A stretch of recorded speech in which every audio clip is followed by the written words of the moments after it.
The rain hammered against the corrugated metal of the processor's ruined control room, a relentless percussion against the silence of New Eden. Reyes huddled deeper into his diagnostics kit, the faint glow of his datapad reflecting in his wide, terrified eyes.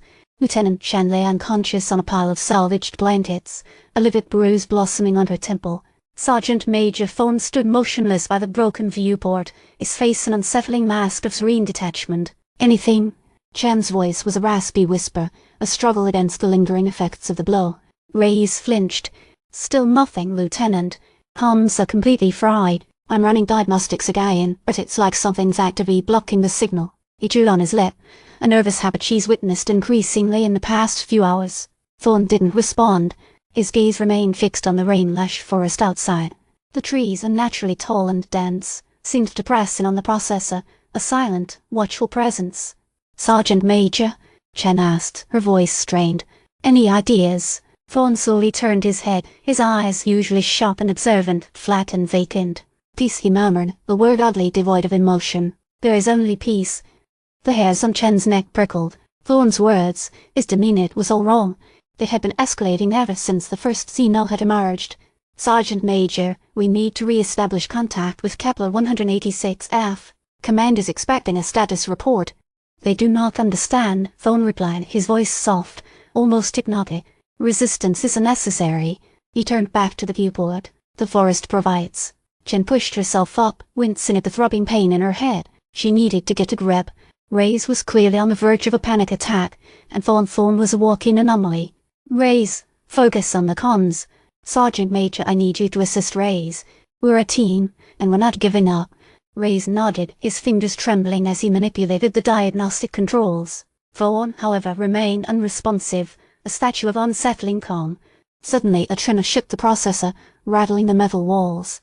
Reyes yelped, dropping his datapad. "What was that?" he cried. "Seismic activity?" Chen asked, scanning the room. "Not seismic," Thorne said, his voice still eerily calm.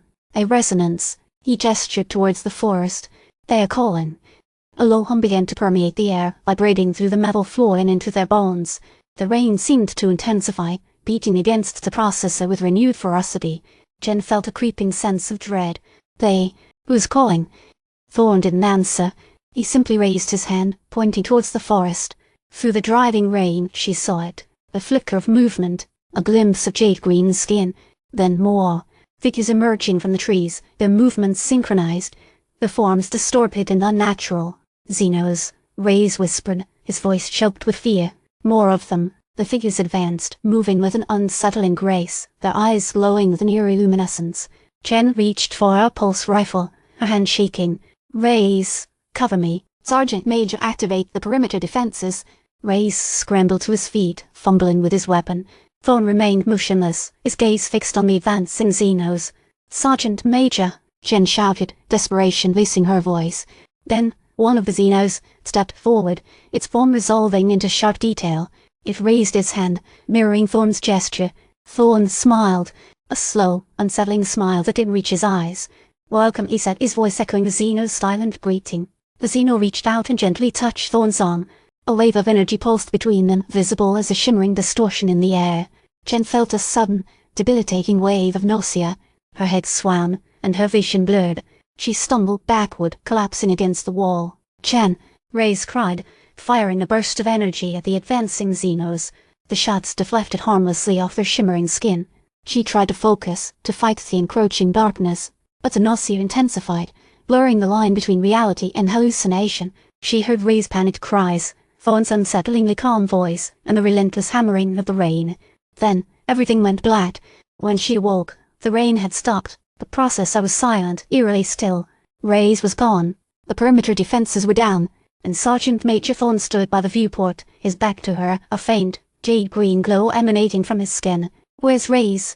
she asked, her voice hoarse. Thorne slowly turned to face her. His eyes were no longer vacant. They burned with an unsettling, alien intelligence. "He has joined us," Thorne said, his voice devoid of any human inflection. Chen raised her pulse rifle, her finger tightening on the trigger. "What have you done?" Thorne smiled. "I have brought peace." He gestured towards the forest. "Come, there is much to learn." Then he turned and walked towards the trees, disappearing into the shadows. Chen stood frozen, her rifle raised, a single desperate thought echoing in her mind. She was alone, and the force was waiting.